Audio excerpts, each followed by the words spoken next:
बारामती लोकसभा मतदारसंघातील इंदापूर तालुक्यात भिगवणमध्ये विरोधकांकडून उपस्थित असणारा व्यक्ती सनी भीमराव तापकीर याच्याकडनं मतदारांना इशाऱ्याद्वारे दबाव आणून दमदाटी केली जात असल्याचा प्रकार उघड करण्यात आलाय। शरद पवार गटाने याबद्दल ट्विट करत महायुतीवर गंभीर आरोप केलाय। महाविकास आघाडीच्या उमेदवाराकडनं नेमण्यात आलेला बूथ सदस्य प्रेम मनोज भोसले यांनी नियमबाह्य कृत्याबाबत वारंवार उपस्थित निवडणूक प्रशासनाच्या निदर्शनास आणून दिलं, परंतु उपस्थित यंत्रणांकडनं कारवाईची कुठलीही ठोस पावलं उचलण्यात आली नाही, असा आरोपही शरद पवार गटाकडनं करण्यात आलाय।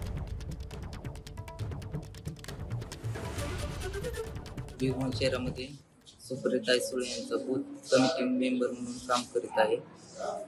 बूथ क्रमांक 5 मध्ये अपोजिट पार्टीचा सनी शेलार हा जाणून बुजून मतदारांना इशारे करून दमदाटी करून दबाव आणण्याचा प्रयत्न करत आहे। त्याला वारंवार सूचना देऊनही तो काही ऐकत नाही। अधिकाऱ्यांना सांगूनही अधिकारी त्याच्यावर काहीच ऍक्शन घेत नाही।